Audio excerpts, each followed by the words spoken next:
Welcome to aptitude with अभी। और हम आए हैं एक और प्रॉब्लम लेके जो रिलेटेड है रेशियो और प्रोपोर्शन से। Right now the thing is कि ये बहुत ही स्वीट प्रॉब्लम है, it's a couple problem. Right, aptitude की कोई भी प्रॉब्लम सॉल्व करते वक्त हमें ध्यान ये देना होता है कि हम क्वेश्चन को अच्छे से पढ़ें, सोचें, समझें, फील करें। मैथमेटिक्स फीलिंग में होनी चाहिए। राइट, एप्टीट्यूड आपके ब्रेन में होता है, आप सोचते हैं, आप सॉल्व कर लेते हैं। आप यकीन मानिए मैथ्स उतना हेल्प नहीं करता जितना हेल्प करता है आपका सोचने का पैटर्न। यस, आपने देखा होगा कुछ लोग बहुत स्ट्रांग होते हैं एप्टीट्यूड में, कुछ खास नहीं है, टूल्स वही हैं, उनको भी वही फॉर्मूला पता है जो आपको पता है, लेकिन वो सिचुएशन को बहुत अच्छे से सोच लेते हैं, समझ लेते हैं और फिर अप्लाई कर लेते हैं। अब इसी क्वेश्चन को ले लीजिए, देखते हैं इसमें क्या है और हम और आप मिलकर इसको कैसे अपने दिमाग के जोर से, अपने कॉमन सेंस के जोर से सॉल्व करेंगे। ध्यान से देखिए, ratio between ages of husband and wife is 5:4। पति बड़ा है, 5:4, यानी कि पति अगर 50 का है तो पत्नी 40 की है, पति 50 का आधा 25 है तो 40 की आधी 20 है, वगैरह वगैरह वगैरह। 5:4 सिंपल सी बात है। 5:4 बोलते ही मेरे दिमाग में जो जो आना चाहिए था वो सब आ गया। 5:4, 50, 40, 25, 20 एंड सो ऑन। का मतलब मैं परफेक्टली एज तो नहीं बता सकता कि अभी क्या है। What can be the ratio between their ages after 20 years? बड़ा ही सिंपल क्वेश्चन लग रहा है, 20 साल के बाद कितना रेशियो होगा। कई लोगों का जवाब होगा यार सेम ही तो रहेगा। 5:4 बहुत स्मार्ट है ये एग्जामिनर, जिसने 5:4 लिखा है वहां पे, क्योंकि आधे से ज्यादा लोग इसको 5:4 लगा के चले आएंगे। कहां चेंज होता है दोस्त? रेशियो चेंज होता है, रेशियो चेंज होता है। 20 साल बाद अगर मैं अभी 50 और 40 है तो 20 साल बाद हो जाएगा 70 और 60, ये हो गया 7:6, और ये हो गया 45 और 40, ये हो गया 9:8। जी हाँ, अलग अलग रेशियो है तो सेम नहीं है। तो पहली बात तो क्लियर हो गई कि सेम नहीं रहता है, बदलता है। लेकिन कैसे बदलता है, इसको अगर मैं किसी कहानी के रूप में समझाऊं तो जिंदगी भर आपको ये बात याद रहेगी।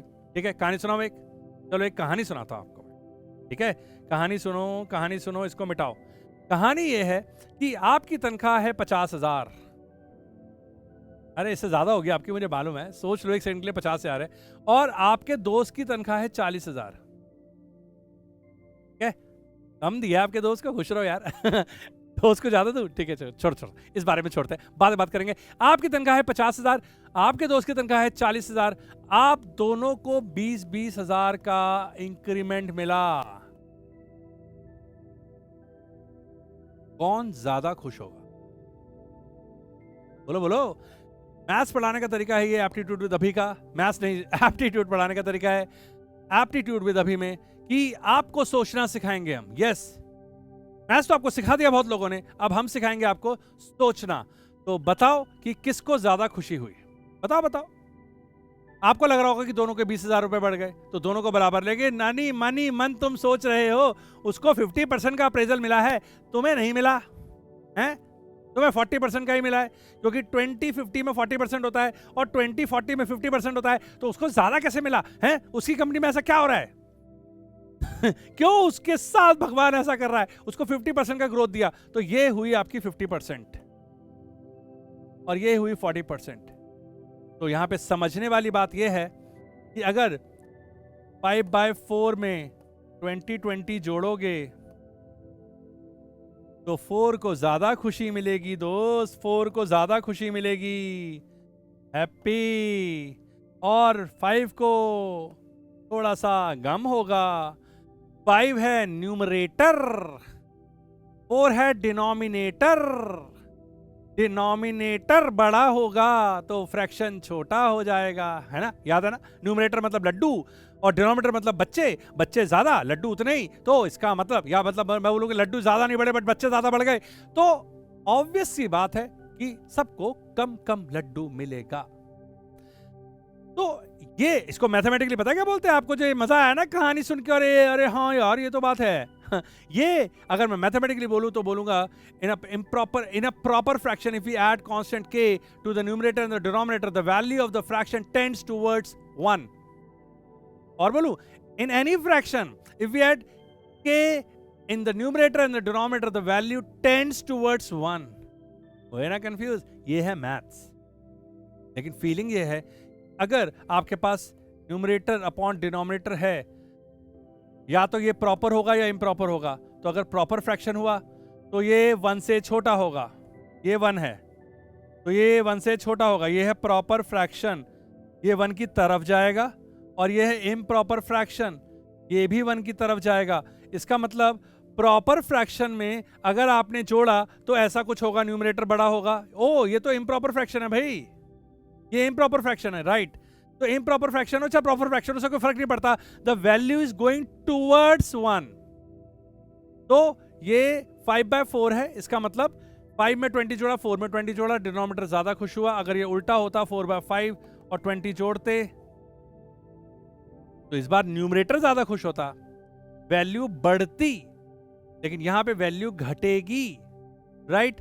तो किसी भी केस में ये 1 से बड़ा था, 1 की तरफ जाएगा, घटेगी। ये 1 से छोटा था, 1 की तरफ जाएगा, बढ़ेगी। तो नीचे से ऊपर या ऊपर से नीचे बढ़ जाएगा तो 1 की तरफ। और दूसरी बात इस क्वेश्चन में समझने लायक है, ये बहुत प्यारा शब्द है, यस। एक क्वेश्चन पूछूं? अरे थोड़ा सा पर्सनल है, पूछ लेता हूं।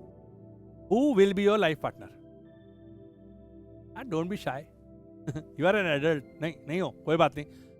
फिर भी ये वैलिड क्वेश्चन है, Who will be your life partner? अरे answer is can't say, answer is can't say. Yes, वो मतलब हो सके मैं तुमसे नाम पूछ रहा हूं, answer is can't say. But अगर मैं बोलूं who can be your life partner, तो कैन में कुछ तो बता सकते हो कि ये हो सकता है या वो हो सकती है, या कम से कम ये जेंडर का हो सकता है। कैन से, कैन पूछा है। अगर यही क्वेश्चन होता what will be their ratio after 20 years, सीधा आंसर था कांट से। हम श्योरिटी के साथ नहीं बोल सकते, क्योंकि आज की डेट मालूम होनी चाहिए, आज की एज मालूम होनी चाहिए, तब मैं बता सकता हूं कि 20 साल बाद उनका रेशियो क्या होगा। आज की एज नहीं मालूम तो मैं 20 साल का रेशियो, 20 साल के बाद का रेशियो नहीं बता सकता कांट से। लेकिन यहां ये नहीं पूछा है कि क्या होगा, उसने बोला है क्या हो सकता है। और अगर सकता है की बात आ गई है तो इतना मैं आपको बता दूं कि ये है एक इम्प्रॉपर फ्रैक्शन, और ये पक्का है कि इसकी वैल्यू घटने वाली है। इस वक्त इसकी वैल्यू है 1.25। तो जो भी होगा 1.25 से छोटा होगा। आइए इसको सॉल्व कर लेते हैं, इंटरेस्टिंग है ना। ओके, तो ये ग्रीन लाइट जल चुकी है। ओह, ये है आपका एक्चुअल टाइम, 5/4 है रेशियो, इसकी वैल्यू है 1.25। 5/4 में कांस्टेंट ऐड हो रहा है, इसका मतलब जो भी आंसर 1.25 से छोटा होगा वही है। 13/10, 1.3 ये नहीं हो सकता, 5/4 हो नहीं सकता। 17/14, 14 1 14, 1 पॉइंट, यस, ये 1.2 के आसपास है। 17/14 है क्योंकि 1.25 से छोटा है। ये था इस क्वेश्चन का आंसर। कांट से दिया था कंफ्यूज करने के लिए, ताकि आपको ऐसा लगे कि भाई नहीं बता सकते। लेकिन यहाँ पे विल नहीं लिखा है, कैन लिखा है। अगर यहाँ विल होता तो आंसर होता can't say. And who will be your aptitude coach,